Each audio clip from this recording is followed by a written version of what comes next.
So hey guys welcome to सनफाइसन से मैं हूं अंकित और स्वागत करता हूं अपने नए वीडियो में। तो आज हम क्या पढ़ने वाले हैं? आज पढ़ने वाले हैं हम प्रीफिक्स एंड सफिक्स को। तो ये जो प्रीफिक्स एंड सफिक्स है ये हमें बहुत आगे जरूरत पड़ने वाला है। आगे जो हम पढ़ रहे होंगे उसमें बहुत ज्यादा जगह पे यूज होने वाला है। तो चलते हैं, इसको स्टार्ट करते हैं विदाउट वेस्टिंग ऑफ टाइम। तो लेट्स सपोज हम क्या करते हैं कि एरे बनाते हैं, ठीक है। तो हम एरे से ही समझ रहे होंगे इस क्वेश्चन को। तो ये रहा हमारा एक एरे, ठीक है, जिसमें मान लो वैल्यूज दी हुई है 4 6 5 -3 2 10, ठीक है। मान लो कि ये हमारे पास एरे दिया हुआ है।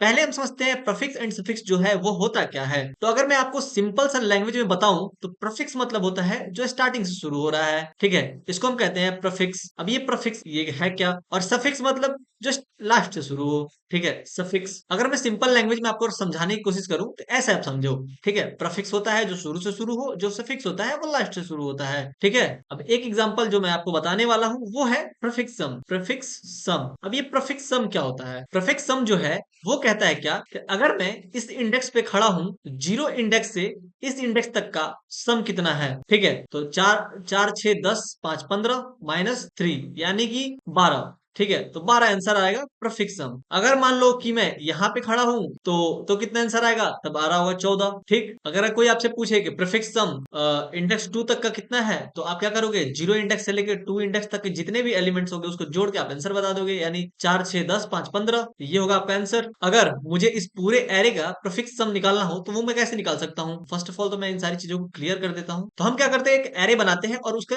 प्रीफिक्स सम लिख देते हैं, ठीक है। तो हम क्या किए, एक एरे बनाए इतने ही साइज का और उसके अंदर क्या किए, एलिमेंट्स को भर दिए। तो एलिमेंट्स क्या थे हमारे? पहला एलिमेंट था 4, और 4 plus 6 10, 10 plus 5 15, 15 minus 3 12, 12 plus 2 14, 14 plus 10 24। तो ये हो गया हमारा प्रीफिक्स सम। तो ये हो गया हमारा प्रीफिक्स सम। तो ये जो एरे है हमारा वो है हमारा प्रीफिक्स सम। ऐसे हम प्रीफिक्स सम को लिख सकते हैं। और इसी का ऑपोजिट होता है हमारा सफिक्स सम। सफिक्स सम में आपको समझ में आइडिया लग ही गया होगा क्या होता है। तो सफिक्स सम के लिए भी हम सेम इसी साइज का एरे बना लेते हैं और उसी एरे में एलिमेंट्स को भर देंगे। तो सफिक्स सम में क्या होता है कि इधर से हम एलिमेंट्स को शुरू करते हैं। मान लो कि अगर यहां तक के कोई बोले कि आप सफिक्स सम बताओ, तो 10 प्लस 2 12 माइनस 3 यानी कि 9 ऐसे आ रहा होगा, ठीक है। तो हम इसी साइज का एक एरे बना लेते हैं और उसमें एलिमेंट्स को भर के आपको बता रहे होंगे। पीछे से अगर शुरू होगा तो लास्ट वाला एलिमेंट क्या आएगा? 10, 10 प्लस 2 ये कितना होगा? 12, 12 माइनस 3 ये होगा 9, 9 प्लस 5 9 और प्लस 5 तो कितना होगा?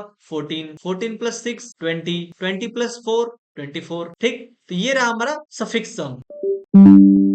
तो आई होप ये दोनों कंसेप्ट आपको क्लियर हो गए कि प्रीफिक्स सम किसे कहते हैं और सफिक्स सम किसे कहते हैं, ठीक है। कि प्रीफिक्स को हम स्टार्टिंग से शुरू करते हैं और सफिक्स को हम लास्ट से शुरू करते हैं। अगर मैं बात करूं इसका कोड लिखने की, तो कोड कैसे लिख सकते हैं हम? तो या तो हम यही लिख देते हैं या फिर नेक्स्ट पेज में चलते हैं। नेक्स्ट पेज में चल के यहाँ से लिखेंगे। जैसे आपको नोट्स, अगर डिस्क्रिप्शन में जाओगे तो वहां पे आपको सोर्स कोड मिलेगा और वहां पे आपको डिस्क्रिप्शन मिल जाएगा, उसमें आपको सारी चीजें मिल जाएंगी। अगर आपसे बोले कोई कि प्रीफिक्स वाले का कोड भैया आप लिख दो, ठीक है, तो देखो उसके लिए सिंपल सा कोड है। प्रीफिक्स सम के लिए मैं लिखता हूं, तो उसके लिए हम क्या कर रहे हैं कि हम पहले तो अगर हम क्वेश्चन में देखें तो हम एक एरे क्रिएट कर रहे हैं जिसके अंदर हम आंसर को स्टोर कर रहे हैं। तो सबसे पहले क्या करना होगा, हमें एक एरे कैरे क्रिएट करना होगा। तो एरे हटाओ, वेक्टर ही बना लेते हैं, ठीक है। तो हम लिखते हैं यहाँ पे वेक्टर, वेक्टर इंट के नाम से प्रीफिक्स, और इसका साइज हम देते हैं n, ठीक है। और प्रीफिक्स का हमने क्या किया, एक वेक्टर बनाया, यानी एक एरे बनाया जिसका हमने साइज दिया n, ठीक है। और जो हमारा प्रीफिक्स का जो फर्स्ट एलिमेंट होगा वो तो हमें पता ही है कि जो हमारा एरे है उसी का फर्स्ट एलिमेंट के बराबर होगा, ठीक है। मान लो जो हमारा एरे गिवन होगा उसका जो फर्स्ट एलिमेंट होगा वही हमारा प्रीफिक्स का भी फर्स्ट एलिमेंट होगा।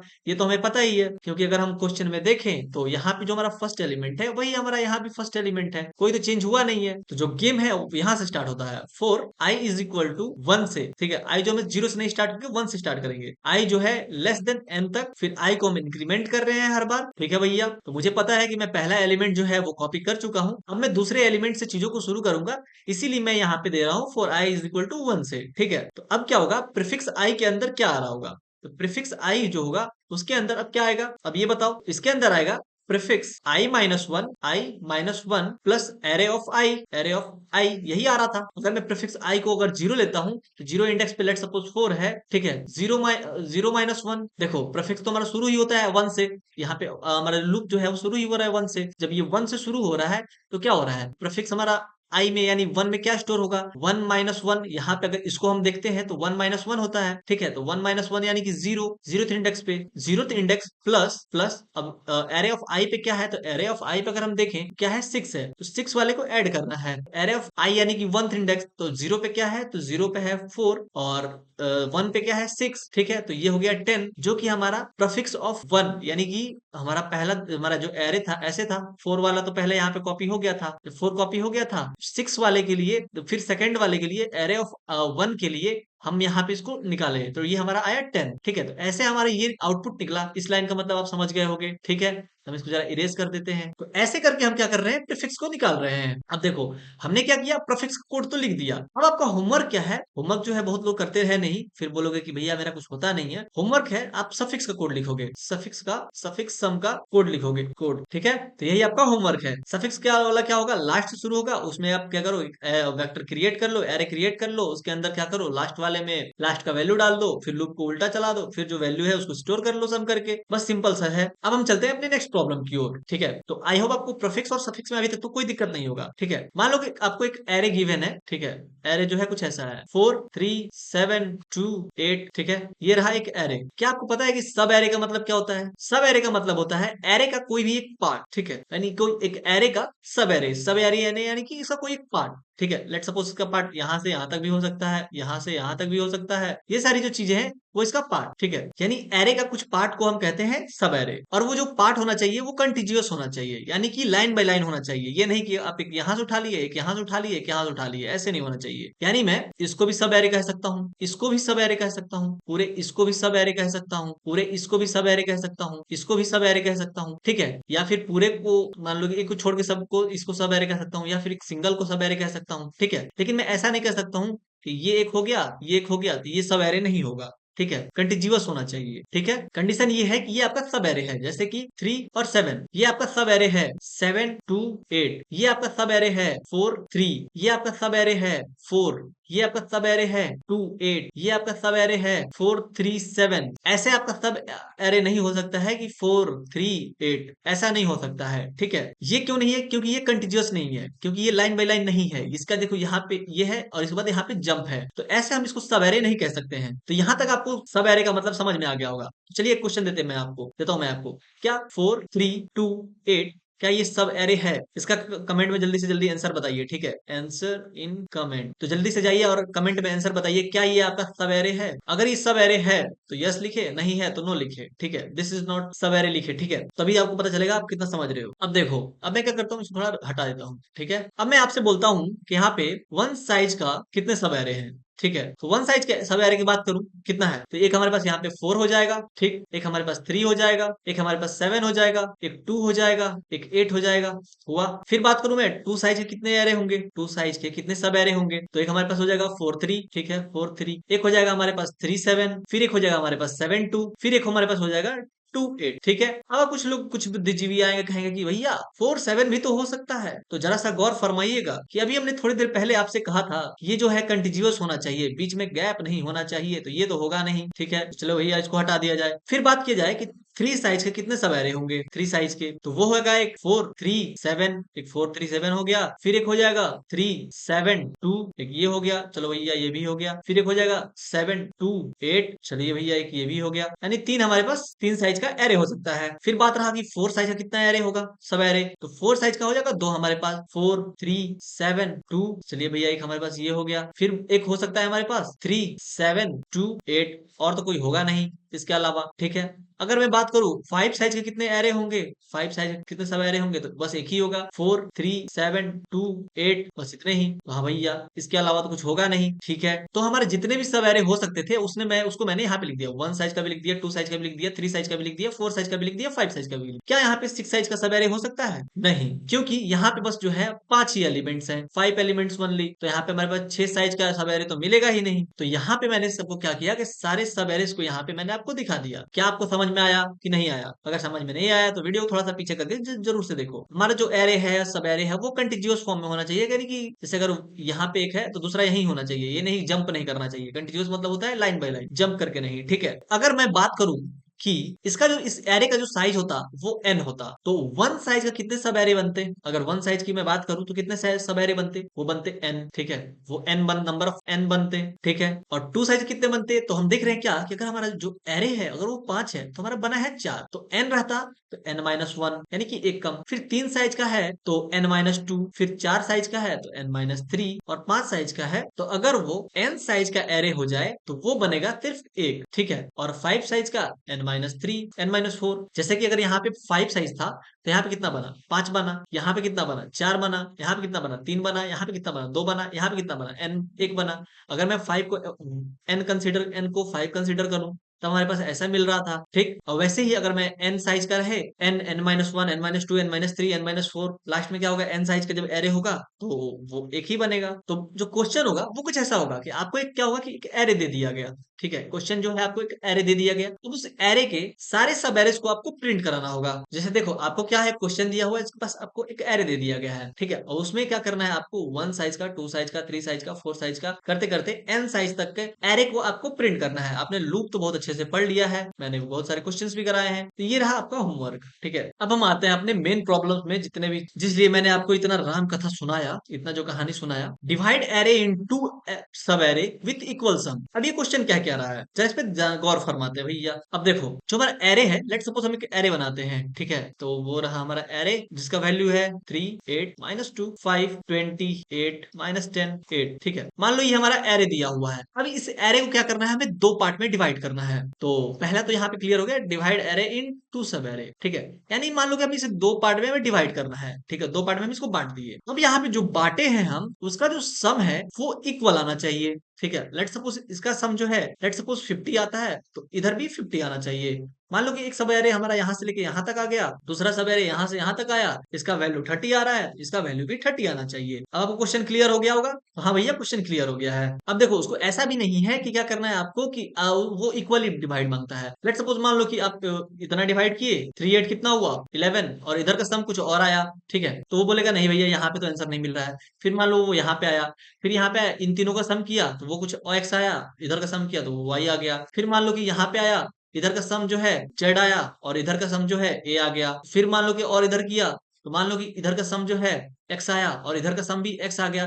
तब ये बोलेगा कि हाँ भैया ये जो पार्टीशन है, ये जो सब एरे का पार्टीशन है वो परफेक्ट है, ठीक है। उसको ऐसे बताना है हमें। अब देखो आपसे क्वेश्चन कैसे पूछेगा, क्वेश्चन पूछेगा आपसे कि आपको दे देगा एक एरे, ठीक है। अब उस एरे को बोलेगा क्या मैं इस एरे को दो पार्ट में डिवाइड करके उसका जो सम है वो इक्वल ला सकता हूं? अगर ला सकता हूं तो आप मुझे यस दे दीजिए आंसर में, या फिर मुझे नो दे दीजिए आंसर में। क्वेश्चन में आपसे ऐसे ही पूछ रहा होगा, ठीक है। तो बात रहा कि मैं इस प्रॉब्लम को सॉल्व कैसे करूंगा, ठीक है। तो बेसिक जो मेथड है उसमें मैं क्या कर सकता हूँ कि यहाँ पे क्या करूंगा, मैं यहाँ पे एक सब एरे लगा दूंगा कि एक सब एरे ये हो गया, एक सब एरे जो है ये हो गया, ठीक है। इसका सम निकालूंगा अलग, मान लो इधर इसका सम निकालूंगा अलग, ठीक है। अगर दोनों का इक्वल सम जो है इक्वल आ गया तो आंसर है, नहीं आया तो नो, ठीक है। सिंपल सा रूल मैं यूज करूंगा, ठीक है। ये हो गया सबसे बेसिक रूल। फिर मान लो कि यहाँ भी नहीं मिला तो यहाँ पे लाया, फिर यहाँ पे मिला तो ठीक है, नहीं मिला तो फिर आगे बढ़ जाऊंगा। अगर यहाँ तक भी मिला और इसका सम और इसका सम बराबर हुआ तो ठीक है, नहीं मिला तो बोल दूंगा नो, फिर मैं आगे बढ़ जाऊंगा। फिर यहाँ पे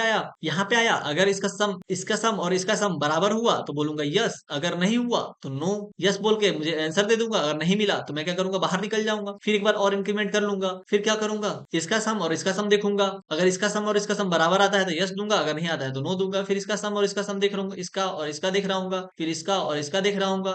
ऐसे कर करके मैं आंसर को ढूंढूंगा। अगर नहीं मिलता है लास्ट में तो मैं लिख दूंगा कि नो, नहीं है आंसर, ठीक है। ये हुआ हमारा बेसिक फॉर्मूला। तो देखो भैया इसका हम कोड कैसे लिख सकते हैं, तो पहले तो उसके लिए हमें क्या करना होगा कि यहाँ पे कट लगाने होंगे। अब कट कैसे लगाएंगे कि जैसे कि हम यहाँ पे जो कट लगा रहे थे वही, अगर मैं क्या करता हूँ उसको इंडेक्सिंग दे देता हूँ, 0 1 2 3 4 5 7, ठीक है। ये रहा हमारा इंडेक्सिंग। हम यहाँ पे लिख रहे होंगे 4 i जो है वो 0 से लेके i लेस देन n-1 तक, फिर i प्लस प्लस। अब यहाँ बात रहा कि मैं n-1 तक क्यों गया, यहाँ पे हम हर बार तो i लेस देन n लिखते थे, लेकिन इस बार n-1 क्यों लिखे वो मैं अभी बताता हूँ आपको, जस्ट वेट। देखो क्योंकि हम एक देखो यहाँ पे चेक कर सकते हैं, यहाँ भी चेक कर सकते हैं, यहाँ भी चेक कर सकते हैं, यहाँ भी चेक कर सकते हैं, यहाँ भी चेक कर सकते हैं, यहाँ भी चेक कर सकते हैं, यहाँ भी चेक कर सकते हैं कट लगा के, लेकिन हम यहाँ पे नहीं कर सकते हैं। इसके बाद लगाएंगे तो कहाँ पे हमारे पास नंबर है जो चेक कर देंगे, ठीक है। इसीलिए हमने n-1 तक ही किया, ठीक है। लेट सपोज कि मान लो कि हम यहाँ पे कट अपने पॉइंटर को लगाते हैं, कट को लगाते हैं, तो हम क्या बोलेंगे, इधर का सम और इधर का सम चेक करो, ठीक है। मान लो कि हम यहाँ पे लाते हैं, यहाँ पे लगाते हैं, फिर इधर का सम और इधर का सम में कोई सेंस बनता है? नहीं बनता है, ठीक है। अब मान लो कि हम यहाँ पे हैं, तो मुझे यहाँ से यहाँ तक ये सम निकालना है, फिर इधर का सम निकालना है। तो देखो सम निकालने के लिए हम क्या करेंगे, एक तो हम दो वेरिएबल को इनिशियलाइज कर लेंगे, इंट एक हो जाएगा हमारे पास सम 1, एक हो जाएगा सम 2, ठीक है। और दोनों को हम शुरुआत में इनिशियलाइज कर देंगे 0 से, बाद में हम उसमें कुछ वैल्यू डाल सके, ठीक है भैया। फिर देखो अब हम यहाँ पे क्या करेंगे, देखेंगे 4। अब देखो यहाँ पे हम क्या करेंगे, दूसरा वेरिएबल यूज करेंगे, j इज इक्वल टू 0 से लेके j जो है जब तक लेस देन i है तब तक आप क्या करिए, j प्लस प्लस करिए। फिर मैं क्या करूंगा, सम ऑफ 1 में प्लस इज इक्वल टू कर दूंगा एरे ऑफ आई, जो भी हमारा एरे का नाम होगा, मान लो कि हमारा एरे का नाम है ARR, ठीक है। तो एरे ऑफ आई में मैं क्या करूंगा, सम को जोड़ते रहूंगा। तो इससे क्या हुआ, मुझे फर्स्ट पार्ट का इसमें का जो सम का वैल्यू है वो मिल गया। फिर सेकंड पार्ट के लिए मैं क्या करूंगा, 4 j इज इक्वल टू 0। अब देखो j को हम 0 से स्टार्ट नहीं करेंगे, मान लो कि i जो है हमारा यहाँ तक आया है, ठीक है। तो i यहाँ तक आया है, तो हमने i तक के लिए तो इसको कर लिया। अब हम j के लिए अब जो सेकंड सम है उसको यहाँ से लेके यहाँ तक करना है। i यहाँ पे है तो i प्लस 1 से करना होगा, तो हम लिखेंगे i प्लस 1 से लेके j less than n minus 1, sorry j less than n तक, यानी यहाँ तक, यानी सम तो हमें करना है, ठीक है। और यहाँ पे हमने गलती से एरे i लिख दिया है, एरे j होगा यहाँ पे, ठीक है। और फिर क्या करेंगे, हम j को इंक्रीमेंट कर रहे होंगे। फिर इसमें क्या होगा कि सम ऑफ सेकंड के लिए plus is equal to array of j। इससे क्या होगा कि दोनों का जो सम है वो निकल गया इससे। देखो अभी तक हमने क्या किया है, ये सम और ये सम निकाल लिया है। अब हमें क्या करना है, इन दोनों को मैच करना है। फिर हम क्या करेंगे, अब यहाँ पे लिख रहेंगे हम, if sum 1 is equal to अगर सम 2 के बराबर है तो रिटर्न कर दीजिए यस, एल्स नो। रिटर्न कर देंगे यस, और अगर नहीं होता है तो आप जाइए दोबारा से चेक करिए, ठीक है। मान लो कि कोड एग्जीक्यूट नहीं हुआ, मान लो कि ये वाला जो पोर्शन नहीं चला, दोबारा से इसको चेक करेगा। तो ये जो हमारा एक बेसिक अप्रोच हो गया, ठीक है। तब बात रहा कि इसका टाइम कॉम्प्लेक्सिटी की उस बारे में सोचा जाए, तो बाहर वाला लूप है हमारा वो एन टाइम चलेगा। अब ये वो जितने भी लूप हैं या ये वाला, वो क्या हुआ कि एन टाइम चला। अब जितने भी इसके बाद लूप है वो इसके अंदर में है, ठीक है। तो मान लो कि वर्स्ट केस में मैं इसको मान लेता हूँ कि ये एन टाइम चला और ये भी जो है एन टाइम चला। तब क्या है कि ये जो दोनों है इसके अंदर में है, तो ये जो दो है पैरेलल में है, तो ये क्या होगा, जुड़ जाएगा। तो ये हो जाएगा हमारा 2n, और ये हो गया हमारा n। तो ये जो n है हमारा इससे मल्टीप्लाई होगा, तो ये हो जाएगा लगभग n², ठीक है। तो इसका जो टाइम कॉम्प्लेक्सिटी होगा वो होगा ऑर्डर ऑफ n²। जैसे मान लो कि ये दोनों काम जो है वो करने में 2n टाइम लग रहा है, ठीक है। अब 2n टाइम लग रहा है, मान लो पहली बार में चेक किया नहीं मिला आंसर, दूसरा बार चेक किया नहीं मिला आंसर, तीसरा बार चेक किया नहीं मिला आंसर, बार बार चेक किया, करते करते करते गया, n टाइम्स में चेक किया तो ये हमारे आंसर मिला। तो इसका टाइम कॉम्प्लेक्सिटी हुआ ना n × 2n, तो इसका हुआ ना 2n²। तो कांस्टेंट तो हम लेते हैं नहीं, सिर्फ हुआ n²। तब आपको समझ में आ गया होगा कैसे आया n²। तो अगर मैं आपसे पूछूं क्या इससे बढ़िया मेथड हमारे पास नहीं है, क्या यही हमारे पास बेस्ट मेथड है इसको सॉल्व करने का, तो भैया ये हमारा बेस्ट मेथड नहीं है, ठीक है। देखो जैसे कि ये हमारे पास एरे है, चलते हैं दूसरे पेज पे, अब इसको थोड़ा देखते हैं। जैसे ये रहा हमारा एरे, ठीक है। तो हमें क्या करना है, इस एरे को दो पार्ट में हमें डिवाइड करना है, ठीक है। हमारा तो मेन प्रॉब्लम यही है। अगर मैं क्या करूं, इन सबका टोटल सम निकाल दूं, टोटल सम कितना होगा, टोटल सम हो जाएगा 3 + 8 यानी 11 -2 यानी 9 + 5 यानी 14 + 20 यानी 34 + 8 यानी 42 -10 यानी 32 + 8 यानी 40, यानी जो इसका टोटल सम होगा वो हो रहा वाला है 80, ठीक है। अगर हम यहाँ पे लिख देते हैं टोटल सम, इसका जो टोटल सम है वो हो गया इसका 40, ठीक। अगर मैं आपको बोलूं इसका मैं प्रीफिक्स सम अगर कैलकुलेट करने की कोशिश करूं, ठीक। अगर मैं आपसे बोलूं ये जो एलिमेंट है वो 3 है और मैं इसके बाद वाले का सम कैलकुलेट करने की कोशिश करूं, तो आप निकाल सकते हो आसानी से। तो 40 - 3 कर दोगे तो बाकी का निकल जाएगा 37। अगर ये 3 है तो ये 37 होगा, जाहिर सी बात है, ठीक है। तो इसको तो हम देख सकते हैं। तो क्या ये 3 और 37 जो है इक्वल है, तो भैया नहीं है, ठीक है। तो हम यहाँ पे प्रीफिक्स वाले को देख रहे हैं, ठीक है। अब जो है हम यहाँ पे आ गए, ठीक है। 3 + 8 कितना होता है 11, और इधर कितना हुआ 11 - 40 करेंगे हम, कितना होगा 29। इधर वाले यहाँ इधर वाले का हो गया 29। तो क्या 29 और 11 इक्वल है, तो भैया नहीं है, ठीक है। फिर हम आते हैं यहाँ पे, अब जो था 3 + 8 कितना हुआ 11, 11 - 2 9। तो मान लो यहाँ तक का जो सम है वो 9 आ रहा है, तो इधर का सम कितना आएगा, इधर का सम आएगा 31। 9 - 40 - 9 करेंगे तो 31 आएगा। तो क्या 9 और 31 इक्वल है, तो नहीं है भैया। फिर हम क्या करेंगे, यहाँ पे आएंगे, यहाँ पे कट लगाएंगे, यहाँ पे कट लगाएंगे तो कितना होगा 9 + 5, तो ये हो जाएगा हमारे पास 14, और इधर कितना हो जाएगा 26। तो क्या 26 और 14 इक्वल है, तो भैया नहीं है, ठीक है। मान लो 36 यहाँ 26 आ गया, यहाँ पे अभी भी नहीं निकला। फिर मैं क्या करूंगा, यहाँ तक 14 आया है तो 14 + 20 34 कर दूंगा। यहाँ तक का जो सम है 34 होगा, और यहाँ पे मैं कट लगाता हूँ 34, और इधर का जो सम होगा वो कितना होगा 6। तो क्या 34 और 6 इक्वल है, तो भैया नहीं है। फिर मैं क्या करूंगा, यहाँ पे कट लगाऊंगा, फिर ये कितना हो जाएगा, ये हो जाएगा लगभग हमारा 42, यहाँ पे हो जाएगा हमारा 42, अगर 42 और इधर का जो सम है कितना होगा -2, तो क्या ये इक्वल है? तो भैया नहीं है। फिर मैं यहाँ पे आऊंगा तो ये हो जाएगा हमारा 32 और 32 और इधर कितना हो जाएगा 8। क्या ये दोनों इक्वल है? तो नहीं है। तो अगर हम यहाँ तक चेक कर लिए तो अगर नहीं मिला तो हम कह देंगे कि भैया कहेंगे हमारे पास आंसर नहीं है। ठीक है, ऐसे आप सोच सकते हो क्या? तो हाँ भैया, ऐसे हम कर सकते हैं। तो भैया ये मेथड आपको समझ में आया होगा? तो हाँ भैया समझ में आया। ये थोड़ा आसान भी था। उसके लिए हम क्या करते हैं कि सब कोड पार्ट लिखते हैं। तो इनिशियली क्या करते हैं हम कि टोटल सम को 0 ले लेते हैं। ठीक है, फिर एक फोर लूप लगाते हैं। फोर आई जो है उसको 0 से स्टार्ट करते हैं, आई लेस देन एन तक ले जाते हैं, आई प्लस प्लस करते हैं। ठीक है भैया, ये कर दिया हम। फिर हम क्या करते हैं कि जो टोटल सम है हमारा, टोटल सम, उसके अंदर हम क्या करते हैं, plus is equal to array of i को डाल देते हैं। इससे क्या होगा, हमारा टोटल सम निकल जाएगा। जब हमारा टोटल सम निकल गया तो हम क्या करेंगे, स्टार्टिंग से शुरू करेंगे, ठीक है, यानी यहाँ से। ठीक है, तो मैं क्या करता हूँ, एक प्रीफिक्स वेरिएबल लेता हूँ। मेरा यहाँ पे वेरिएबल से भी काम चल जाएगा। तो मैं लिखता हूँ int prefix, prefix is equal to 0, क्योंकि इनिशियली हम इसको 0 रखते हैं। इनिशियली मैं इसको 0 मान सकता हूँ, मान के रखा हूँ। ठीक है, फिर यहाँ पे क्या करता हूँ, मैं एक फॉर लूप चलाऊंगा। For I is equal to 1 से लेके I less than N minus 1 तक। ठीक है, फिर आई प्लस प्लस कर देता हूँ। थोड़ा सा ये टेढ़ा हो गया, तो इसको सीधा कर लेते। फिर ये हम पे एन माइनस 1 क्यों यूज किए हैं, क्योंकि हम इसको यहीं तक लेके जाएंगे, यहाँ तक नहीं ले जाएंगे। ठीक है, ये आई इक्वल टू 0 से एन माइनस 1 तक, यानी 0 से शुरू करूंगा मैं यहाँ के और यहाँ तक ले जाऊंगा। जब यहाँ पे ले जाने का कोई सेंस ही नहीं बनता है, क्योंकि इसके आगे तो कुछ है नहीं, तो कंपेयर किससे करूंगा। तो सबसे पहले क्या करो, प्रीफिक्स में ऐड करो। ठीक है, यहाँ पे जो एलिमेंट है इससे ऐड करो। मैं क्या करूंगा, प्रीफिक्स के अंदर prefix plus is equal to array of i. क्यों? क्योंकि इनिशियली प्रीफिक्स जो था वो 0 था। अब इसका वैल्यू कितना हो चुका है, इसमें ये एलिमेंट जुड़ गया है, यानी कि इंडेक्स एरे ऑफ 0 का इंडेक्स जो एलिमेंट है वो प्रीफिक्स के अंदर आ गया है। तो जो हमारा प्रीफिक्स है वो 3 हो चुका है। ठीक है, तो यहाँ पे हमने इसको कर दिया। अब देखो मुझे क्या हुआ कि यहाँ तक का सम जो है मुझे पता चल गया, यहाँ तक का सम पता चल गया।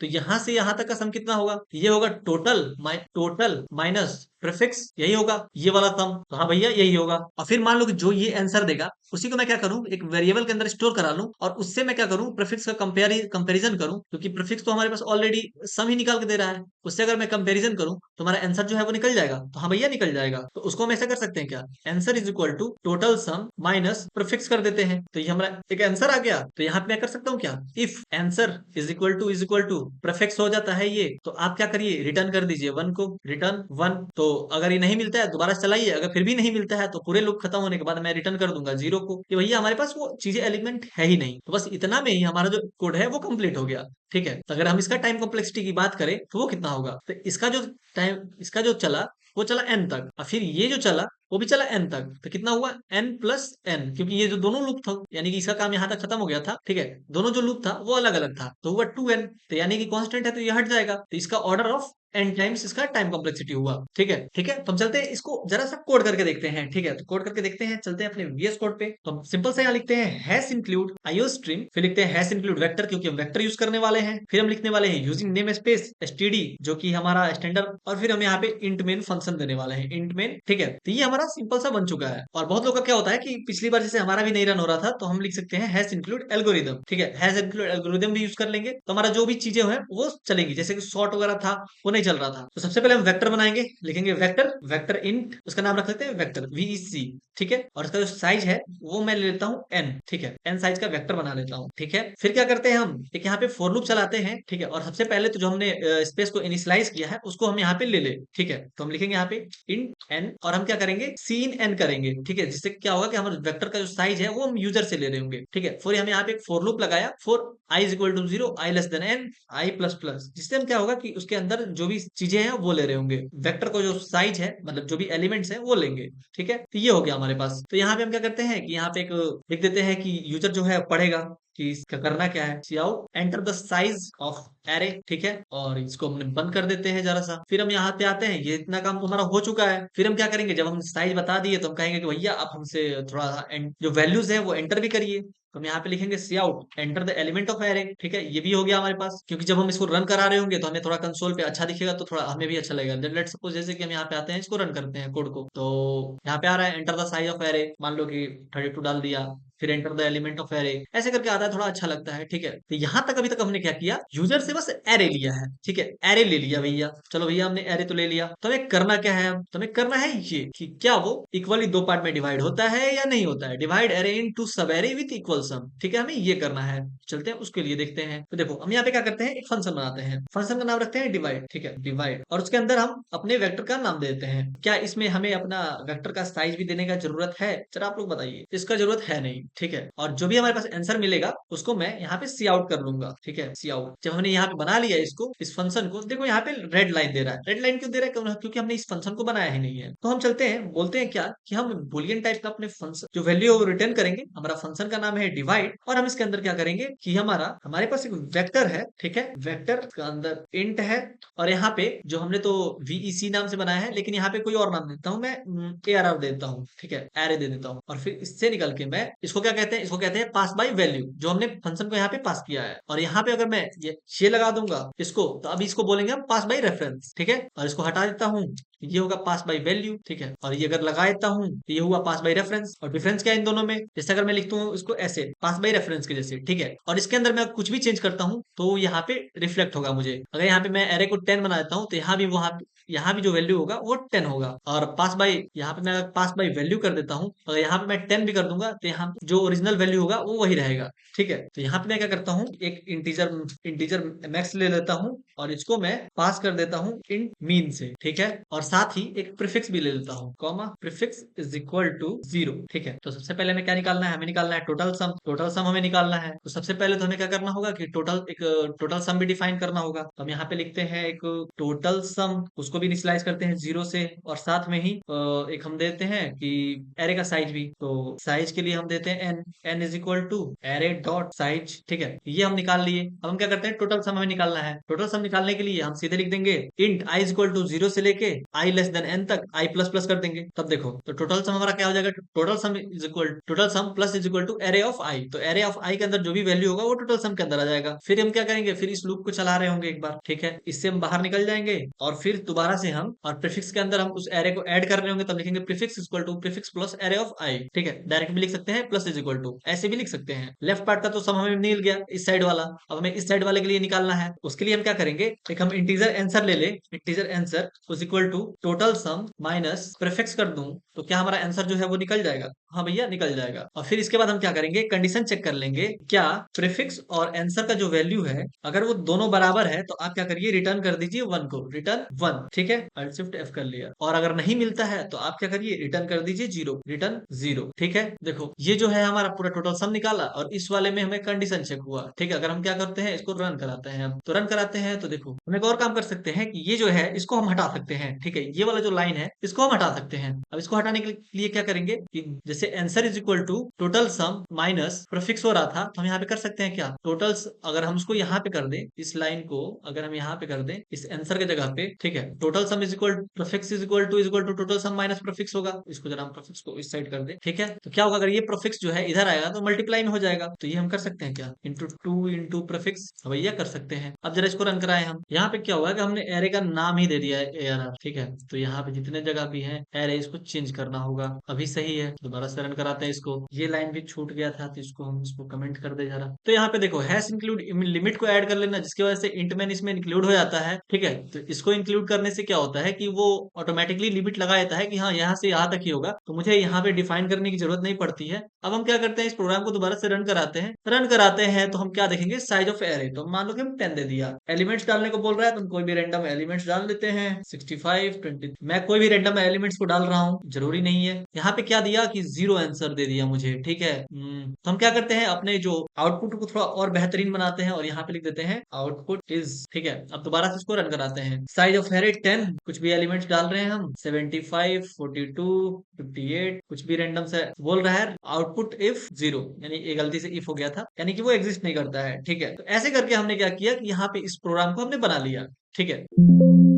अब चलते हैं हम नेक्स्ट प्रॉब्लम की ओर। तो नेक्स्ट प्रॉब्लम हमारा क्या कहता है, जरा सा समझ लेते हैं। इसमें क्या बोल रहा है इस क्वेश्चन में कि हमारे पास बहुत सारे जो है सब एरे आएंगे। अब उन सारे सब एरे में से जो सबसे मैक्सिमम सम होगा वो हमें निकाल देना है। जैसे कि ये 8 2 -2 और 5 है, तो ये कितना होगा 11 इसका सम। और मान लो कि ये तीनों एक सब एरे बनता है, 5 + 20 + 8, तो ये कितना होगा 33। तो मुझे यहाँ पे 33 आंसर में देना है, ठीक है। मान लो जो सब में से सारे सब एरे में से जो सबसे बड़ा जिसका सम हो वो मुझे आउटपुट में देना है, ठीक है। मान लो कि जैसे अगर मैं एग्जांपल लूं, तो अगर जैसे कि यहाँ पे एक एरे है, छोटा सा एक एरे लेके मैं चलूं, तो हमारे पास होगा 3, 8, -2 और 5। इसका क्या है, वो वन साइज का जो सब एरे होगा वो कुछ ऐसा बनेगा, 3, 8, -2 और ये होगा 5। फिर अगर 2 साइज का लेके चलूं तो वो कुछ ऐसा बनेगा, 3, 8, फिर 8, -2, फिर -2, 5, ये 3 बन गया। फिर अगर 3 साइज का लेके चलूं, 3 साइज का, तो वो बनेगा कुछ 3, 8, -2 और 8, -2, 5। अगर 4 साइज का लेके चलूं तो वो कुछ ऐसा बनेगा, एक ही बनेगा, 3, 8, -2, 5। तो ये हमारे पास क्या होगा कि सब एरे बन रहा होगा। तो टोटल जो मेरे पास सब एरे होने वाला है इतना ही होने वाला है, ठीक है। यही जो इतने हैं, 4, 3, 7, 7, 2, 9, 1, 10, 10 सब एरे होने वाले हैं, ठीक है। जैसे कि यहाँ पे आ रहा है 3 आ रहा है, 8 आ रहा है, -2 आ रहा है, 5 आ रहा है, तो इसमें का जो मैक्सिमम है वो हो गया 8। तो 8 हमारा आंसर हो गया। और यहाँ पे कितना हो गया, 8, 3, 11, यहाँ पे हो गया -6, यहाँ पे हो गया 3। तो हमारे पास यहाँ पे 11 आंसर मिल जाएगा। इससे कि यहाँ पे देखें तो ये हो जाएगा 9, ये हो गया 13, तो यहाँ पे हमें 13 आंसर मिल जाएगा, ठीक। और यहाँ पे हम देखें तो यहाँ पे हमें 14 आंसर मिल रहा होगा, ठीक है। सब तो हमने इन सब में से मैक्सिमम तो निकाल लिया। अब फिर इन सब में से जो मैक्सिमम होगा वो हमारा आंसर होगा, तो वो हो गया 14। तो यानी कि इसका जो सम होगा वो हमारे पास मैक्सिमम आ रहा है, ठीक है। सबसे बड़ा सब एरे कौन सा हुआ, ये हुआ, ठीक है। इसका सम जो है वो मैक्सिमम हुआ, ठीक है। तो यही मुझे निकालना है। तो इसका जो टाइम कॉम्प्लेक्सिटी अप्रोक्स निकलेगा वो निकलेगा ऑर्डर ऑफ n³ के बराबर, अगर हम लूप लगा के करें तो, ठीक है। अगर हम इसको ऐसे देखने की कोशिश करें, जरा से मैं इसको मिटा दूं, जरा हमें दिख पाए सारी चीजें अच्छे से। अगर मैं इसका इंडेक्सिंग दे दूं 0, 1, 2, 3, तो हमारे पास कितने सब एरे आ रहे होंगे, एक 0 आएगा, एक 0, 1 आएगा, एक 0, 1, 2, 3 आएगा, 0, 1, 2 आएगा, एक आएगा 0, 1, 2, 3, एक हमारे पास आ रहा होगा 1, एक हमारे पास आएगा 2, एक हमारे पास आएगा 3। फिर 1 से अगर देखें तो 1, 2 आएगा, तो 1, 2, फिर अगर 1 से देखें तो 1, 2, 3 आ रहा होगा, एक 1, 2, 3, और 1, 2, 3, 4 तो आएगा नहीं। फिर अगर 2 से देखें तो 2 आ गया, फिर 2, 3 आएगा हमारे पास, 2, 3, फिर हमारे पास एक 3 आ रहा होगा, ठीक है। तो बस हमारे पास इतने ही सब एरे आ रहे होंगे। तो अगर इन सब में से जो सबसे मैक्सिमम सम लाके जो मुझे दे देगा वही मेरा आउटपुट होगा। तो हाँ भैया, तो हम क्या कर रहे हैं कि ये वाला मेथड को सेलेक्ट कर रहे हैं सॉल्व करने के लिए, ठीक है। इसको हम फिलहाल भूल जाते हैं। अगर हम लूप से करें तो इस ये हमारा होगा। अगर देखो मैं लूप चलाता हूँ, 0 से लेके अगर मैं चलाऊं लूप तो 1 तक 3 तक चलाना होगा, फिर 1 से चलाऊं तब भी 3 तक चलाना होगा, 2 से चलाऊं 3 तक चलाना होगा, 3 के लिए 3 पर चलाना होगा, ठीक है। तो देखो अगर मैं इसको ध्यान से अगर देखो, ठीक है, तो पहले वाले को अगर जो देखा जाए तो हम ऐसे ही सॉल्व कर सकते हैं। कैसे, तो जो पहले वाले क्या करना है, हमें प्रीफिक्स सम ही लिखना है, ठीक है। तो अगर हम यहाँ पे लिखते हैं इसको, हम लिखते हैं इसको 3, 8, -2 और 5, ठीक है। तो इसका अगर हमें सॉल्व करना है तो बस इसका हम प्रीफिक्स सम ही लिख दे, हमारा काम जो है वो हो जाएगा। कैसे, 3 और 8, 3, 11, 11, -2, 9, -5, 14। तो ये हमारा जो चारों है, यहाँ पे हमने क्या किया, ये निकाल दिया, ये वाला 0, फिर 0 से 1 ये हो गया, 0 से 2 ये हो गया, 0 से 3 ये हो गया, हुआ ना। और फिर जब इन सब में से जो भी आउटपुट होगा वो हम लिख देंगे, जैसे 14, ठीक है। तो हमारा इसके लिए मिल गया, तो हाँ भैया मिल गया। तो हमें शुरू से शुरू करने की जरूरत है नहीं, हमने बस एक बार से इसको पकड़ा और वहां से हमने कर दिया लास्ट तक। इसमें हमने क्या किया, प्रीफिक्स जो है उसको 0 से स्टार्ट किया, तो हमें क्या हुआ कि जो पहला वाला था वो हमें मिल गया। तो इसमें हमने क्या किया कि हमारा जो प्रीफिक्स था वो 0 से 3 तक चला दिया, ठीक है। तो हमारा जो था ये मिल गया। अब सेम इसमें अगर हमें करना है, हम 1 से अगर 3 तक कर दे तो हमारा आंसर मिल जाएगा। तो हाँ भैया मिल जाएगा। उसके लिए फिर हम यहाँ से यहाँ तक 1 से 3 तक के लिए लूप चला दे, तो ये हो जाएगा 8 और 8 -2 6, 6 + 5 11। तो हमारा ये निकल गया सेकंड के लिए, तो हमारा सेकंड के लिए यहाँ पे मिल गया। तो हाँ भैया मिल गया। तो इसमें जो मैक्सिमम होगा उसको हम लिख लेंगे, तो ये हो गया 11, इसमें हो गया 14। फिर मान लो इसके लिए आया तो फिर मैं 2 से 3 तक के लिए लूप चला दूं, तो हमारा हो जाएगा 2 से अगर 3 तक के लिए तो -2 और फिर 5 -2 कितना होगा, तो हो जाएगा 3। तो -2 और 3 आया, तो इसमें से भी मैं निकाल के लिख सकता हूँ 3। फिर लास्ट के लिए मुझे बस 3 का चलाना होगा, 3 का प्रीफिक्स कितना है 5, इसका जो मैक्सिमम कितना है वो है 5, इसका कितना है 11, इसका कितना है 14। अब इन सब में मैं देख लूंगा किसका सबसे ज्यादा है, तो 14 का है, तो वो 14 में आंसर दे दूंगा। तो हमारे पास एक ये तरीका हो गया, ठीक है। तो अब हम यहाँ पे क्या देख रहे हैं, एक पैटर्न कि जो हमारा 3 है, यहाँ पे जो 3 है हमारा ये फिक्स है, ये 3 फिक्स है, यहाँ पे ये जो 3 है वो फिक्स है, बाकी जो चेंज हो रहा है वो आगे का चेंज हो रहा है। तो इसके लिए हम लूप लगा सकते हैं। और यहाँ पे जो 3 था वो 3 क्या था, ये जो 3 है वो क्या है, n-1 ही है,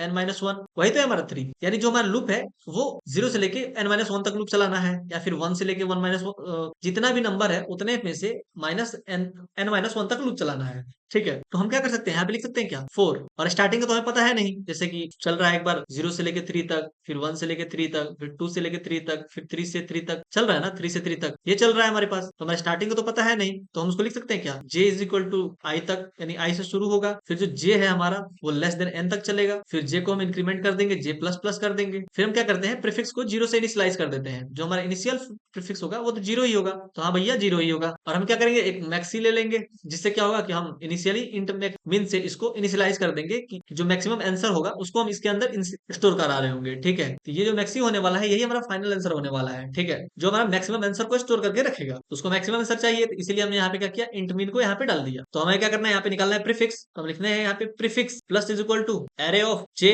फिर मैक्सी के अंदर क्या चल जाएगा, तो मैक्सी के अंदर maximum of maxi comma prefix, ये हो जाएगा हमारे पास। अब मुझे क्या करना है, इसको हैंडल करना है, क्योंकि यहाँ पे एक बार 0 आएगा, फिर 1 आएगा, फिर 2 आएगा, फिर 3 आएगा, इसके लिए हम क्या करेंगे, इसके बाहर एक फॉर लूप लगा देंगे, तो हमारा काम हो जाएगा, तो इसको हम क्या करते हैं, थोड़ा सा नीचे कर देते हैं, थोड़ा सा नीचे कर दिया, ठीक है, फिर इसके ऊपर हम क्या करते हैं, एक फॉर लूप लगाते हैं, for I is equal to 0 से लेके आई जो है लेस देन n तक, फिर आई प्लस प्लस। अब देखो ये जो मैक्सी हमने लिखा हुआ है इसको हमें क्या करना है, बाहर रिटर्न करना है, तो मैं यहाँ पे करता हूँ रिटर्न मैक्सी लिखता हूँ, तो मुझे क्या करना होगा, उसको बाहर लाना होगा पहले, तो ये जो मैक्सी होगा वो क्या होगा, इससे ही बाहर निकलेगा, ठीक है, तो इससे ही बाहर रहेगा, ये कहीं यहाँ रह रहा होगा, ठीक है, तो मैक्सिमम क्या करना कर रहा है ये मैक्सी हमारा, तो मैक्सिमम जितना भी हमारा रिजल्ट आने वाला है वो हमें कैलकुलेट कर रहा है, प्रीफिक्स हमारा सबका सम ऐड कर सम कैलकुलेट कर रहा है। देखो यहाँ पे इसका टाइम कॉम्प्लेक्सिटी जो होगा वो कुछ ऐसा होगा, ये हो जाएगा एक n, ये हो जाएगा n, ये हो जाएगा n इंटू n, ये हो जाएगा ऑर्डर ऑफ n स्क्वायर, और इसी चीज को हम कहते हैं जैसे कि यहाँ पे जो क्वेश्चन है इसमें जो हम आंसर निकाल रहे हैं इसी को हम कहते हैं कडांस एल्गोरिदम, ठीक है, जो कि आपने बहुत जगह पे देखा होगा और देख के डरते होगे। यहाँ पे कहता क्या है कि जब भी आपका जो प्रीफिक्स है अगर वो निगेटिव दिख जाता है तो आप क्या करो, उसको 0 बना दो, लेट सपोज यहाँ पे -20 है, ठीक है, और यहाँ पे हम इसको करते करते आए, मान लो कि 3 प्लस 8 किए 11, 11 माइनस 2 किए 9, 9 प्लस 5 किए 14, 14 माइनस 20 किए तो हुआ -6, जब यहाँ पे -6 आया तब आप क्या करो, इसको 0 बना दो, फिर 0 बना के फिर यहाँ से स्टार्ट कर दो, 8, 8 माइनस 10 ये हो गया -2, फिर इसको 0 बना दो, फिर यहाँ से 8 बना दो, ठीक है, तो क्या करते हैं, एक दूसरा एग्जांपल लेते हैं, वहां पे आपको दिखाते हैं कडांस जो एल्गोरिदम है वो लग कैसे रहा है, ठीक है, जैसे 4 -6 3 7 ये हमने क्या किया, एक ले लिया एरे, यहाँ पे आपको दिखाते हैं ये लग कैसे रहा है, तो यहाँ पे हम एक मैक्सी को डिफाइन करते हैं जो कि हमारा इंट मीन यही है हमारा, ठीक है, तो अगर हम यहाँ पे देखें तो यहाँ पे क्या है 4 और इंट मीन में से बड़ा कौन है, तो 4 है, तो इसके जगह पे ये आ जाएगा 4, ठीक है, फिर 4 यहाँ पे -6 तो ये कितना हो जाएगा -2, तो -2 और 4 में कौन मैक्सिमम है, 4 है, तो 4 का 4 ही रहेगा, यानी यहाँ पे क्या हुआ, ये 0 हो गया, ठीक है, इसको हमने 0 कंसिडर कर लिया, ठीक है, तो इसको हमने 0 कंसिडर कर लिया, अब इसको हमने 0 बना लिया, फिर यहाँ पे देखें हम 3 और 0 इसमें से मैक्सिमम कौन है, तो इसका सम कितना होगा 3, तो इसका 4 और 3 में से मैक्सिमम कौन है 4, तो 4 का 4 ही रह जाएगा, फिर यहाँ पे हम 3 और 7, 3 और 7 में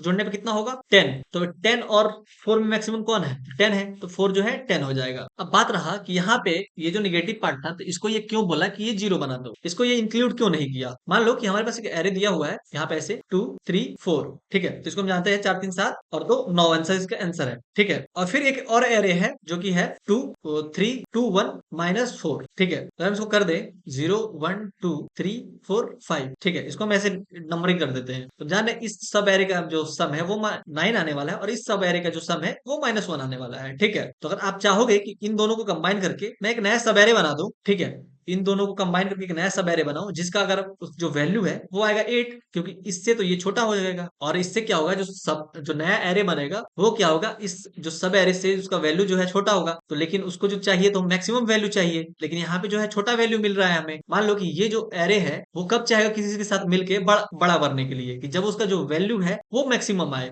इससे बड़ा आए, लेकिन इसके साथ क्या हो रहा है कि ये छोटा ही हो जा रहा है, डेफिनेटली यहाँ पे जब पॉजिटिव वैल्यू हो तभी क्या होगा, ये इसके साथ जुड़ना चाहेगा, लेकिन यहाँ पे आ रहा है नेगेटिव वैल्यू, तो सोचेगा कि जैसे कि हम 3 ही मिलके यहाँ पे अगर हम यहाँ पे 9 आंसर निकाल पा रहे हैं और ये इन सबको मिलाने के बाद भी हमारे पास जो हमारा जो आउटपुट है वो और कम हो जा रहा है, तो हम चाहेंगे कि अकेले ही रहे। अब मान लो कि जैसे अगर यहाँ पे इसका जो वैल्यू है वो कुछ ऐसा रहता, ठीक है, अब यहाँ पे रहता 2 4 -4, तो ये होता है 2, यानी कि यहाँ पॉजिटिव नंबर मिलता तो अगर ये दोनों जोड़ता तो ये होता है 11, तब क्या होता है कि ये बढ़ रहा है, यहाँ पे देखता है क्या कि जैसे कि यहाँ पे देखता है, जैसे यहाँ पे आया कितना 2 4 to 6 6 -4 तो ये हुआ 2, फिर यहाँ पे देखता है क्या क्या ये जो नंबर है क्या इसके साथ जुड़ के एक नया बड़ा नंबर बना पा रहा है या नहीं बना पा रहा है। ठीक है, अगर बना पा रहा है तब इसको लेता है। अगर यहाँ पे मान लो कि निगेटिव वैल्यू आ जाता तो क्या होता कि ये इसको नहीं ले पाता, ये क्या करता कि फिर इसका जो वैल्यू है वो कम हो जाता। लेकिन इसको चाहिए कि ये तो बड़ा बने। ठीक है, तो सब अपने अपने बड़े बनने के चक्कर में तो इस बड़ा बनने के लिए ही वो पॉजिटिव वैल्यू के साथ अटैच होता है। ठीक है,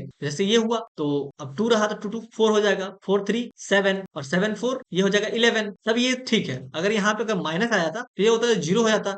जीरो को तो ये लेगा नहीं। ठीक है, वो कहता है मैं तो छोटा ही हो जाऊंगा, मुझे लेने का क्या फायदा, मैं घाटा क्यों सहूं। ठीक है, यानी कि ये सोचेगा कि मैं अगर किसी पहले के साथ कनेक्ट होता हूं तो मैं इससे बड़ा बनाऊं, यानी मैं अपना ग्रोथ करूं, छोटा नहीं हूं। ठीक है, तो वैसे ही अगर मैं इस प्रोग्राम को देखूं तो अगर हम सिर्फ कोड पार्ट का बात करें तो हम लिखते हैं यहाँ पे एक मैक्सी, जिसके अंदर हम इंट मीन रख लेते हैं। इंट मीन जिसके अंदर सबसे छोटा वैल्यू हमने स्टोर कर लिया। फिर एक हमने प्रीफिक्स ले लिया जिसके अंदर हमने जीरो डाल दिया।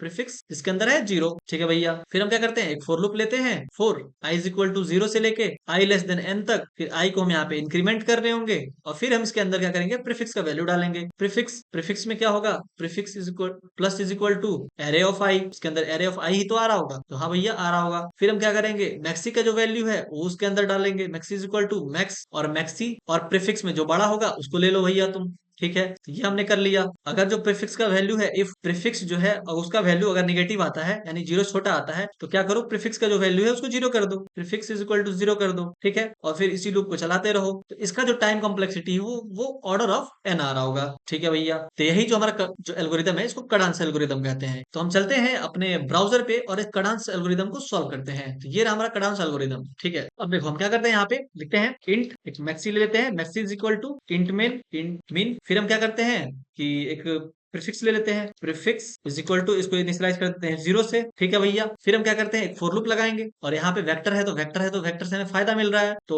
हम क्या करेंगे यहाँ पे फॉर लूप लगाएंगे। For int i is equal to zero से शुरू कर रहे होंगे हम और इसको ले जाएंगे आई लेस देन एन तक। ठीक है, और फिर हम क्या करेंगे आई को इंक्रीमेंट कर रहे होंगे आई प्लस प्लस। ठीक है, उसके बाद हम क्या करेंगे इसके अंदर हम प्रीफिक्स का जो वैल्यू है प्रीफिक्स इज इक्वल टू उसको हम डालेंगे तो prefix plus is equal to हम कर रहे होंगे क्या नाम है एरे है तो ए आर आर आई। ठीक है, फिर हम क्या करेंगे मैक्सी के अंदर maxi is equal to maximum of prefix comma max maxi कर देंगे। तो इतना करने के बाद हम क्या करेंगे कि हम एक बार और कंडीशन चेक करेंगे इफ क्या हमारा प्रीफिक्स का जो वैल्यू है फिक्स का जो वैल्यू अगर वो लेस देन जीरो होता है, अगर वो निगेटिव होता है तो आप क्या करिए प्रीफिक्स का जो वैल्यू है उसको कर दीजिए zero. Prefix is equal to zero कर दीजिए। फिर जब इससे आप बाहर निकल जाओगे तो आप रिटर्न कर देना मैक्सी को, लिख देना रिटर्न मैक्सी। ठीक है भैया, हम कंपाइल एंड रन करके थोड़ा देख लेते हैं। तो यहाँ पे थोड़ा सा दिक्कत हो गया कि ये यहीं पे आ गया है तो जरा हम इसको यहाँ करके देखते हैं। तो यहाँ पे हमने हुआ क्या था कि एन को डिफाइन नहीं किया था और हमने यहाँ पे डाल दिया था आई लेस देन एन। तो n is equal to array dot size करेंगे हम। फिर दोबारा से उसको कंपाइल एंड रन करते हैं, देखते हैं क्या हम पास हो पाते हैं या नहीं या फिर हमें कोई मिलता है एरर। तो हमारे जो सारे टेस्ट जो हमारा कंपाइल एंड रन तो हो चुका है लेकिन अब सबमिट करके देखते हैं कि टेस्ट केसेस जो है वो पास हो पाते हैं या नहीं। तो थोड़ा सा हमें इंतजार करना होगा। तो सारे जो टेस्ट केसेस है वो पास हो चुके हैं। ठीक है, तो हम आते हैं अपने नेक्स्ट प्रॉब्लम की ओर। तो आई होप ये जो एल्गोरिदम है कडांस वाला, ये कडांस एल्गोरिदम ये जो है मीडियम लेवल क्वेश्चन है और अगर बात करें किस कंपनी से पूछा गया है तो वो मुझे यहाँ पे बता नहीं रहा है। बहुत ही बदमाश हो गया है टॉपिक जो है। खैर कुछ कुछ है रिलेटेड इंटरव्यू एक्सपीरियंस जो है, इसमें इतनी सारी चीजें जो है वो देख सकते हैं आप। Internship experience for internship 4। ठीक है, देखो अब चलते हैं नेक्स्ट प्रॉब्लम की ओर। देखो हमारा जो मेन प्रॉब्लम है वो क्या है, maximum difference between two elements. अब देखो ये maximum difference between two elements क्या है, such that the larger element appear after the smaller element. अब ये कह क्या रहा है, चलते हैं जरा इसको देखते हैं। जैसे कि यहाँ पे दिया हुआ है एक एरे। ठीक है, ये रहा हमारा एक एरे। अब इसमें बोला है maximum difference between two elements. अब सोचोगे कि कोई भी एक एलिमेंट उठाता हूँ दूसरे वाले से डिफरेंस करूंगा, बता दूंगा कौन बड़ा है, लेकिन यहाँ पे नहीं है ऐसा। ठीक है, इसमें थोड़ा सा ट्विस्ट है। अब ट्विस्ट क्या है जरा देखिए। देखो यहाँ पे बोला क्या है, अगर मान लो कि जो एलिमेंट है वो यहाँ पे है तो वो जो सब्ट्रैक्ट करेगा वो इस साइड के लार्जर एलिमेंट से करेगा या नहीं कि इधर करे।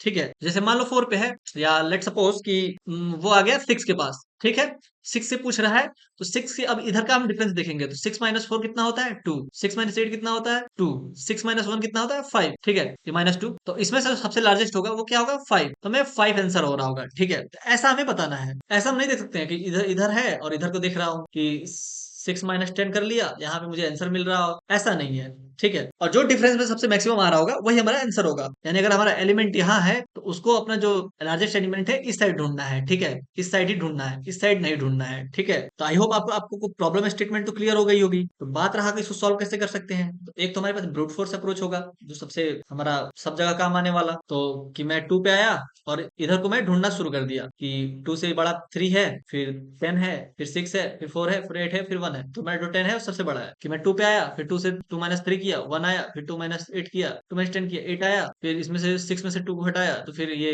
4 आया, फिर 4 में से 2 को घटाया तो 2 आया, फिर 8 में से 2 घटाया 6 आया, फिर 1 में से 2 घटाया तो 1 आया। तो इसमें जो सबसे लार्जेस्ट होगा 8, तो वो हमारा आंसर है। फिर मैं 3 पे आया, फिर 3 से इधर को चेक करना शुरू किया, 3 माइनस 10 किया, 7 आया, फिर 3 माइनस 6 किया तो 3 आया, फिर 4 में से 3 का हटाया 1 आया, फिर 8 में से 3 घटाया तो फिर 5 आया, फिर 1 में से 3 घटाया तो -2 आया। फिर इसमें बताया कि मैं जो 7 है वो सबसे बड़ा है। फिर ऐसे कर करके मैं सबको निकाला, फिर उसमें से देखा कि सबसे बड़ा कौन है तो वो मैं बताऊंगा। तो ये रहा हमारा ब्रूट फोर्स अप्रोच। अगर ऐसे करते हैं हम तो हमें पूरे एरे में पूरा लूप चलाना पड़ेगा। तो ऐसे भी हम इसको सॉल्व कर सकते हैं। तो इसका जो कोड होगा बहुत ही सिंपल सा होगा। तो इसका कोड हम कुछ ऐसा लिख सकते हैं, फोर आई जो है वो 0 से स्टार्ट होगा, आई जो है लेस देन n तक जाएगा, n-1 तक, क्योंकि वो कुछ जो है यहीं तक आना है, ठीक है। और फिर हम आई को इंक्रीमेंट कर रहे होंगे आई प्लस प्लस। फिर हम क्या करेंगे, एक और फोर लूप चलाएंगे। पहला एलिमेंट तो हमें मिल ही गया है, दूसरा जो एलिमेंट है यहाँ से चेक करना है, तो 3 से चेक करना है। तो j is equal to i plus 1 से, यानी जहां भी होगा हमारा आई उसके प्लस 1 से चेक करेगा। फिर j लेस देन n तक, फिर j प्लस प्लस कर रहा होगा, ठीक है भैया। मान लो पहला यहाँ पे है तो अगला जो है यहाँ से यहाँ तक ढूंढने की कोशिश करेगा। फिर मान लो कि फिर पहला यहाँ पे आ गया तो दूसरा जो है यहाँ से यहाँ तक आएगा। मान लो पहला यहाँ आ गया तो दूसरा जो है यहाँ से यहाँ तक ढूंढेगा। फिर पहला यहाँ आ गया तो दूसरा जो है यहाँ से यहाँ ढूंढेगा। फिर पहला यहाँ आ गया तो दूसरा यहाँ ढूंढ रहा होगा। ऐसे ही नहीं चलेगा। तो हाँ भैया ऐसे ही चलेगा। फिर मैं क्या करता हूँ, एक आंसर वेरिएबल लेता हूँ, उसमें क्या करता हूँ इंट मीन को डाल दूंगा। इंट मीन, ठीक है भैया, तो डाल दिया। और फिर मैं क्या करूंगा, आंसर के अंदर मैं स्टोर करा दूंगा कि मैक्सिमम ऑफ क्या, answer comma array of j minus array of i. सारा जो लूप चलेगा उसमें इन दोनों का सब्ट्रैक्ट तो आएगा ही उसमें से, और आंसर में जो भी वैल्यू होगा वो आंसर में हम स्टोर कर रहे होंगे, और इसमें जो बड़ा होगा वो आंसर के अंदर स्टोर होते जाएगा। बस इतना ही में हमारा स्टेट जो हमारा कोड है वो खत्म हो चुका है। इसका जो टाइम कॉम्प्लेक्सिटी लगेगा वो big of n log of n square लगेगा, ऑर्डर ऑफ एन स्क्वायर। अगर देखो, अगर मैं क्या करूं कि जरा इसको हटा देता हूँ, ठीक है, कोड तो आपको देख ही लिए हो। फिर इसको मैं थोड़ा सा नीचे कर देता हूँ। अगर हम यहाँ पे देखें, एक चीज को नोटिस करें, क्या हमारे पास 2 है, 3 है, 10 है, ठीक है, 6 है, 4 है, 8 है, 1 है। अगर मैं 3 को लेता हूँ, ठीक है, 3 माइनस 10 करता हूँ, 10 माइनस 3 करता हूँ, 7 हमें आंसर मिला। फिर 6 माइनस 3 करता हूँ, फिर हमें 3 मिला। फिर 4 माइनस 3 करता हूँ तो हमें 1 मिला। ऐसे करते 8 माइनस 3 करता हूँ तो हमें यहाँ पे 5 मिला। तो अगर हम यहाँ पे देखें तो अगर हमें यहाँ पे सबसे बड़ा नंबर मिल ही गया था 7, तो क्या हमें इससे इससे इससे करने की जरूरत थी? अगर आप ध्यान से देखो तो वैसे अगर मैं 6 के लिए चलूं तो 6 माइनस 4 करता हूं तो 2 आता है। 4 माइनस 6 करता हूं तो -2 आता है। फिर 8 माइनस 6 करता हूं तो 2 आता है। फिर 1 माइनस 6 करता हूं तो -5 आता है। यहाँ -2 होगा। क्या मुझे इससे और इससे करने की जरूरत थी? मेरा आंसर तो यहीं पे मिल रहा था। तो काश ऐसा कुछ होता कि इधर से हम चलते और उसका सबसे बड़ा एलिमेंट मिल जाता। इधर से मैं चलता, जो सबसे बड़ा एलिमेंट होता वो मैं ले लेता और बोल देता कि बस तुम इसी से करो, तुम्हारा आंसर जो है मिल जाएगा। तो भैया ये काम भी जो है बहुत आसान है। तो वो कैसे है, जरा देखते हैं। जैसे कि अगर यहाँ पे जो 3 है वो यहाँ पे मान लो जो भी एलिमेंट है यहाँ पे खड़ा होकर पूछ ले कि इधर का जो सबसे बड़ा एलिमेंट है वो कौन है, मैं बस उसी से सब्ट्रैक्शन करूंगा, ठीक है। तो उधर जो भी बड़ा एलिमेंट मिल जाएगा बस उससे वो सब्ट्रैक्शन कर लेगा और उसका आंसर जो है मिल जाएगा। तो उसके लिए क्या करना होगा, हमें यहाँ पे चलाना होगा सफिक्स मैक्स, ठीक है। तो सफिक्स मैक्स चलाएंगे तो देखो, सफिक्स मैक्स होता है कि जो सबसे बड़ा एलिमेंट होता है उसको, तो इधर से अगर चलूं तो इधर का सबसे बड़ा एलिमेंट क्या है, 1 है। अगर फिर इधर आता हूं तो फिर इसके बाद जो सबसे बड़ा एलिमेंट क्या है, 8 है। फिर इसके बाद भी सब इससे और इसमें सबसे बड़ा एलिमेंट कौन है, 8 है। फिर इसके बाद भी सबसे बड़ा एलिमेंट कौन है, 8 है। फिर इसके बाद 8 के बाद यहाँ पे सबसे बड़ा एलिमेंट क्या है, 10 है। फिर इसके बाद भी सबसे बड़ा एलिमेंट क्या है, 10 है। फिर इसके बाद भी सबसे बड़ा एलिमेंट क्या है, 10 है। तो अगर मैं ऐसे करके देखूं क्या हमारा सबसे बड़ा बड़ा एलिमेंट है वो मिल चुका है। तो अगर इसे देखना होगा कि मान लो कि इस पे है सबसे बड़ा एलिमेंट कौन सा है, तो इधर आके देख लेगा कौन सा है। मान लो कि 10 पे है सबसे बड़ा एलिमेंट, यहीं से डायरेक्ट देख लेगा कौन सा बड़ा एलिमेंट है, डायरेक्ट उससे वो सब्ट्रैक्ट कर लेगा। ये 3 को भी सबसे बस इधर देखने की जरूरत है, इस 4 को भी बस इधर देखने की जरूरत है, इस 6 को भी बस इधर देखने की जरूरत है, पूरा देखने की जरूरत नहीं है। तो हमारा प्रॉब्लम जो है चुटकी में रिजॉल्व हो गया, इतना हमें करने की जरूरत ही नहीं पड़ी। अगर मैं क्या करूं, इस एरे को मैं स्टोर करा कहीं रख लूं तो हमारा काम जो है वो आसान हो जाएगा। उसके लिए मैं क्या करूंगा, एक सफिक्स चलाऊंगा इसको स्टोर करने के लिए, ठीक है। तो चलते हैं कैसे कराते हैं उसको, हम क्या करते हैं, इसको यहाँ से कॉपी कर लेते हैं। तो क्या करते हैं, इधर से चलाते हैं सफिक्स को, सफिक्स, ठीक है। तो सबसे जो मैक्सिमम एलिमेंट है वो क्या है अभी तक का, तो वो है 4। 4 को हमने यहाँ पे स्टोर कर लिया। फिर यहाँ पे आया, अभी 8 के पास आ गया। तो 8 के पास आया तो देखा इससे जो सबसे सफिक्स के अंदर जो सबसे बड़ा एलिमेंट है 8 से बड़ा वो कौन सा है? तो वो है 8 माइन, जैसे यहाँ पे 1 था तो इसको हम कर सकते हैं क्या, 1 माइनस 8, यहाँ पे 1 है पहले तो 8 माइनस 1 कर देते हैं तो ये हो जाएगा 7। अगर यहाँ पे पॉजिटिव नंबर मिल रहा है तो यानी कि ये बड़ा है, तो क्या करूंगा मैं इसको अपडेट कर दूंगा, ये हो जाएगा 7। फिर यहाँ पे आएगा, सॉरी यहाँ पे 7 आंसर ना आया है, यहाँ पे 8 आएगा, 8 हो गया। फिर यहाँ पे आएगा ये, तो यहाँ पे देखेगा 4 और 8 में से कौन बड़ा है, 4 माइनस 8 ये करेगा तो ये क्या होगा कि 4 आएगा, तो देखेगा कि यही बड़ा है तो 8 को ही रहने देगा। तो ऐसे कर करके आप सफिक्स भी निकाल लेना, ठीक है। तो आई होप ये जो वीडियो है आपको इंटरेस्टिंग लगा होगा, पढ़ने में मजा आया होगा, नया चीजों को सीखे होंगे। तो मिलते हैं नेक्स्ट वीडियो में, अभी के लिए टाटा बाय बाय, शुभ रात्रि।